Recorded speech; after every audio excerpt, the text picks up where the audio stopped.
दोस्तों जेएनयू का फॉर्म निकला हुआ है। जेएनयू के सारे कोर्सेज के फॉर्म्स निकल चुके हैं।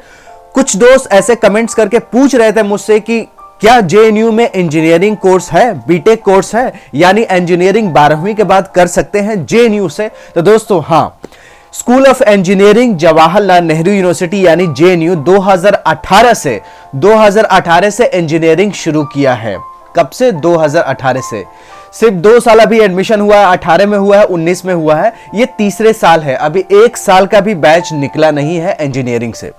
तो इंजीनियरिंग का भी प्रोग्राम्स जो है जेएनयू में शुरू कर दिया है। और जो ब्रांचेज है मैं आपको बता दे रहा हूं, ब्रांचेज कुछ हटके हैं।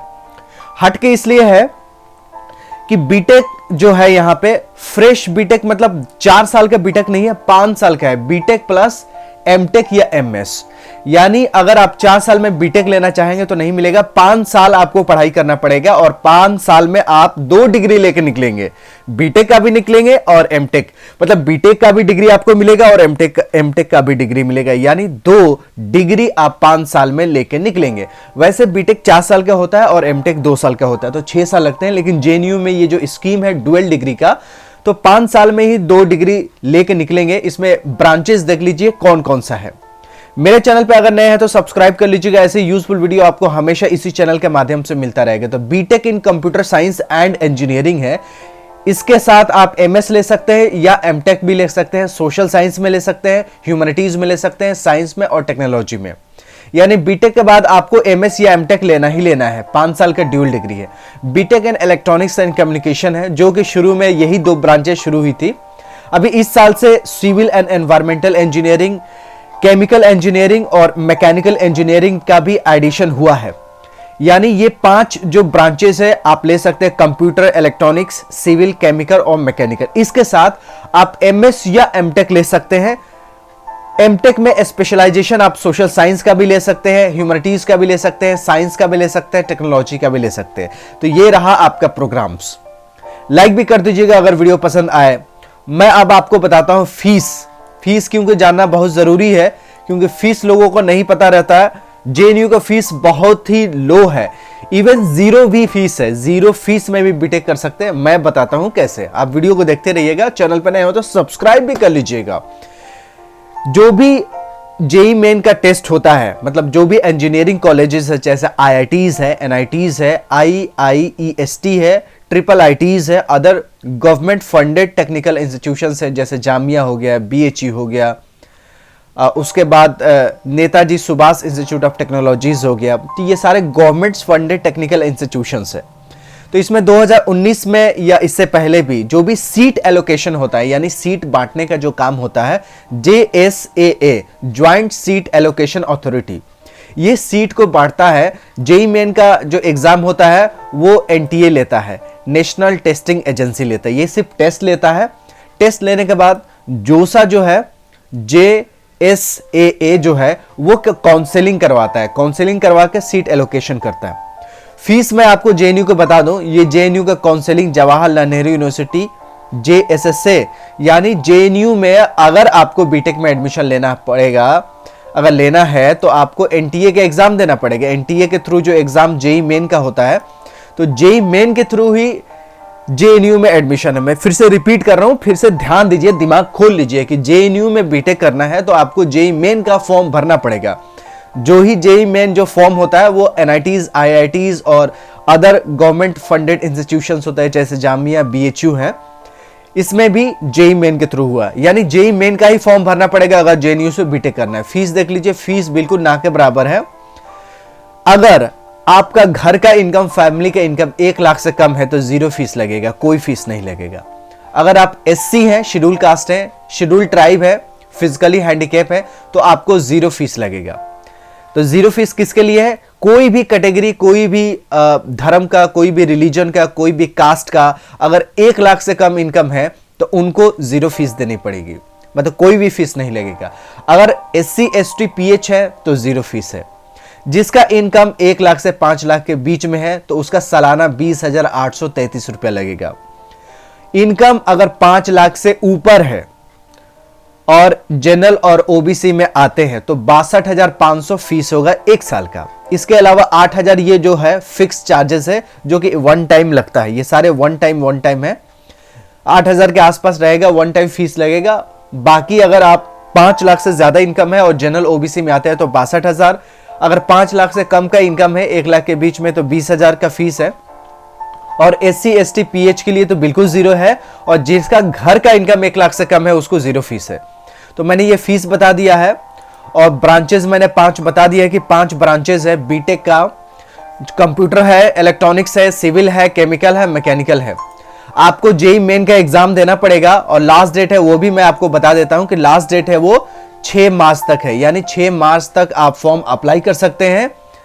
अभी एक्सटेंशन होगा कि नहीं ये मैं गारंटी नहीं लेता हूं लेकिन फॉर्म एडिट करने का ऑप्शन इन्होंने 8 मार्च से लेकर 10 मार्च तक कर दिया है कि फॉर्म का जो एडिट करने का जो ऑप्शन है आप इसमें देख सकते हैं।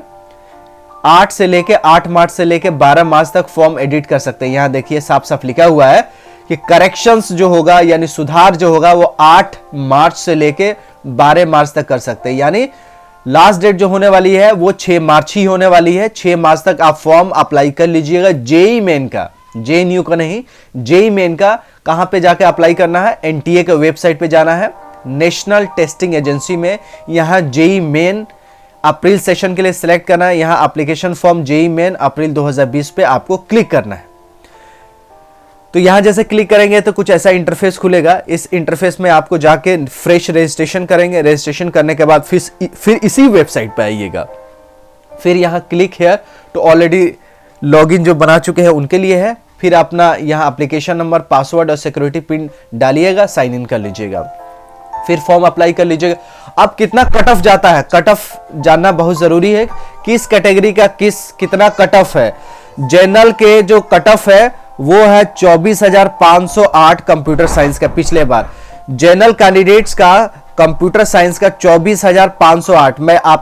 मैं लिख नहीं सकता हूं लेकिन आपको मैं याद दिलाना चाहता हूं कि जनरल कैटेगरी का अगर 24,000 रैंक लाते हैं, जनरल कैटेगरी का 24,000 तो कंप्यूटर साइंस मिल जाएगा। अगर 33,000 जनरल कैटेगरी के लाते हैं, कितना 33,000, तो इलेक्ट्रॉनिक्स कम्युनिकेशन में हो जाएगा।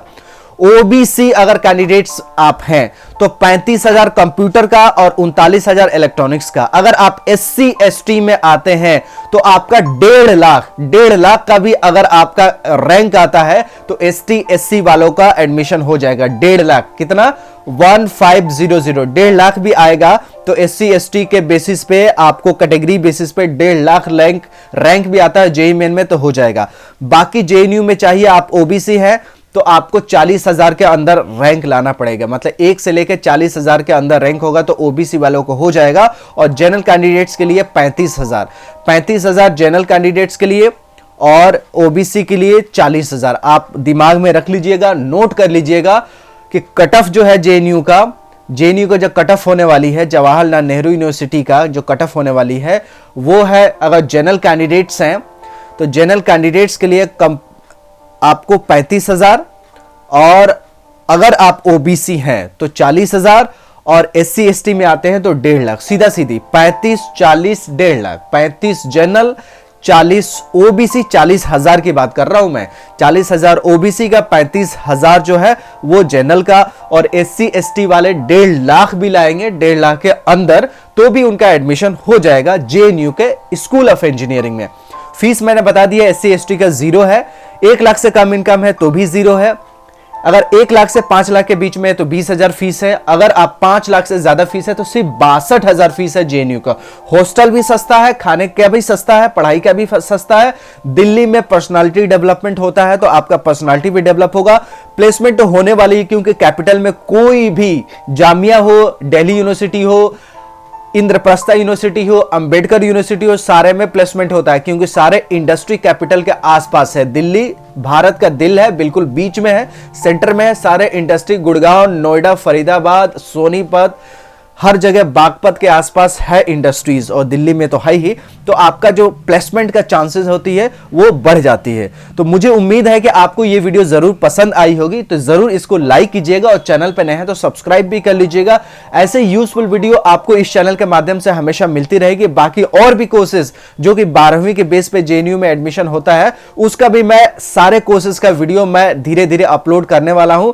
ध्यान रखिएगा कि लास्ट डेट होगा बीटेक के लिए वो सिर्फ 6 मार्च ही होगा। बाकी और भी कोर्सेज का बहुत आगे तक लास्ट डेट है, जैसे पूरे मार्च है। बाकी सब सिंपल ग्रेजुएशन का, बीए का, लैंग्वेज कोर्सेज का, मास्टर का, पीएचडी का, एमफिल का पूरे मार्च है। लेकिन आपका बीटेक के लिए आपको सिर्फ 6 मार्च है और जो करेक्शंस होगा करना होगा तो वो आप 8 से 12 के बीच में कर सकते हैं, क्योंकि जेईई मेन के स्कोर से ही बीटेक में हो रहा है, जेएनयू के बीटेक में, क्योंकि जेएनयू ने शुरू कर दिया है बीटेक भी, यानी बीटेक प्रोग्राम भी शुरू कर दिया 2018 से, ये 2020 चल रहा है। तो आप इसका फायदा उठाइएगा। फीस बिल्कुल कम के बराबर है, हॉस्टल भी फीस कम है, पढ़ाई अच्छा हो रहा है क्योंकि कैपिटल है, आपको पर्सनालिटी डेवलपमेंट होगा ही।